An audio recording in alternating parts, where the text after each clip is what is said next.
So in my last video, I went through my first impressions of the Skydio 2. Today, I'm going to give you a complete tour of the application because I know for some of you who don't have this drone or are curious about this drone, you're probably wondering how this app differs from what you're already used to. Stick around.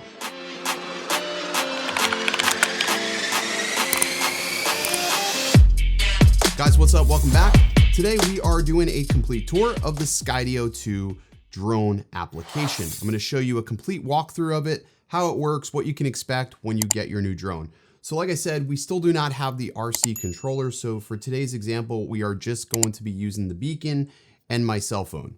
So I've got the drone here. First thing I'm going to do is take out this gimbal guard. Very important to make sure you remove that before you connect your battery to this drone. I'm going to power on the drone by just simply long pressing the button on the front. Also, fun fact, Skydio did inform me that these battery markers up here on the front indicate each 25% of the charge of the drone itself. Now we'll give this just a moment for it to power up so that way it can connect to Wi-Fi. I'm going to leave the beacon off for the immediate moment, at least for this example anyways. So once the drone is connected, you will need to connect to the drone's wireless signal. Now you can do this one of two ways. You can either do it directly through the application, or you can go directly into your Wi-Fi settings on your phone and find the Skydio connection. So in my instance, my drone is Skydio HV2. It's coming up here. It's Skydio 2 H8KE. That's the one there. There's also a Wi-Fi password. Now, the Wi-Fi password is actually on the back side of the battery. Or if you're like me, you just have the little sticky code that you can put on one of the batteries, or maybe just keep it on the inside of your case so you don't lose it in the future. Once you connect to the Skydio 2, you can then launch the application to begin using your Skydio. It's going to go ahead and sync, and we'll click on the fly portion. The first thing that it does each and every time is does this calibration of the drone. Now, what should happen in theory is that the drone is going to realize that it's in an area in which it cannot take off. Now, to make any changes to this, you can simply tap on the gear icon on the left-hand corner, which is going to open up the drone controls. The first section here is the drone height floor. If you keep this off, the drone is able to track you lower instead of at that 8-foot distance. But the minute I turn this on, you'll notice that the floor is now up to 8 feet, which is safer in case you're around a lot of people or in a congested space where there could be moving vehicles. Reminder, the Skydio will not dodge moving objects. That may have been a misconception, but it will not dodge moving objects. Also, Skydio does recommend that you have at least a 20-foot radius when you do take off. I have found taking off with the phone a little less nerve-wracking than taking off with the beacon, just because the beacon is going to push the drone away into that little radius around you. So taking off with the phone, if you're in a tight space, is probably what I would recommend. The next tab over is for the controller. This is where you will be able to bind your controller to the drone itself.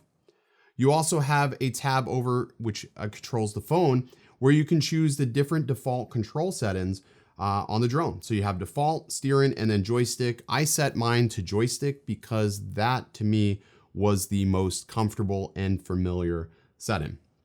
Moving over to the Fly Now app, we can go back over into the Fly Now by clicking the button, and it's going to start Skydio Autonomy Engine. This is sort of the live view, and it's all done in portrait mode, which is actually pretty interesting.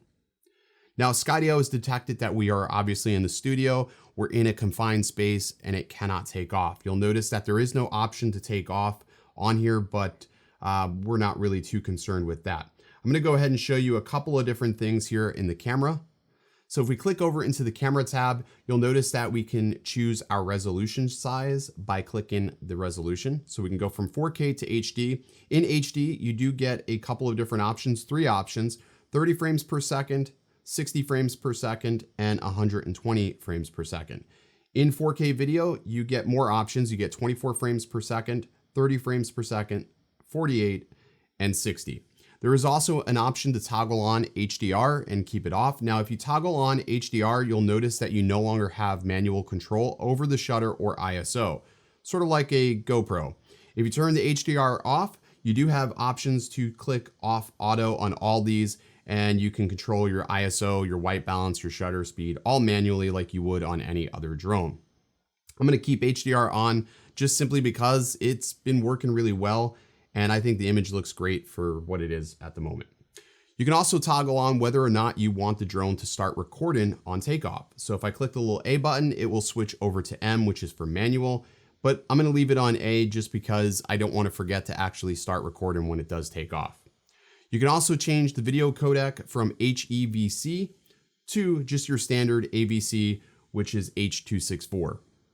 And that's really it for the video configuration. When you switch over to the photo mode, it's much of the same. You have some timers, 1 second, 5 second, and 10-second timers. You can also set this to full manual mode where you can choose your white balance, shutter speed, etc. If you want to go ahead and update your Skydio 2, it's really simple to do that. You just simply click on the info button in the lower right corner of the application. You'll see underneath the info, you'll also be able to get to your quick start guide, but there's a section where it's called devices. Click on devices and click check for update. That'll prompt the application to query the server and let you know if there's any available updates for the device. You can also manage your data if you want to format the media card, or if you want to set the device back to factory defaults, you can do that. You can also find your Skydio 2 if it is lost. I am not going to click on that because, well, I don't want to tell everybody where I live.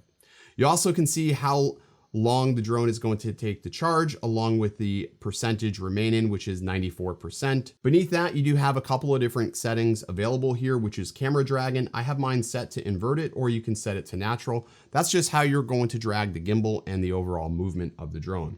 Units are set to imperial, but you also have metric available as well. Cellular updates. This is basically for your updates for the Skydio 2. Whether or not you want to allow this to update over your cellular connection is up to you. I have mine set to always just because, well, I have unlimited data, so it doesn't really bother me. But if you don't have unlimited data, you may want to have it to where it only does it over Wi-Fi. And then of course you have your support tab, terms of use, flight log, email, and then your app version. In the flight logs section here, you can upload a single flight or upload all your logs. This would definitely help support in case of an accident or crash. This will let them determine what exactly happened to the drone to better assist you. Overall, the application is incredibly simple and easy to use. There is also a section in here where you can view your media, and this is pretty cool. It also has a little bit of an editor here as well, to where you can change the start time and create a clip, or you can delete the clip. However, if you are using the beacon, you will not be able to transfer media over to the phone until you disconnect from your beacon. So keep that in mind. Now, connecting to the beacon is just as easy as it was connecting to the application. Power on your beacon, let that sit for a moment. And what the device will ask you to do is to pair your phone directly to the beacon. Once again, the process is all the same. You're going to want to go into your application settings and find the beacon in Wi-Fi settings.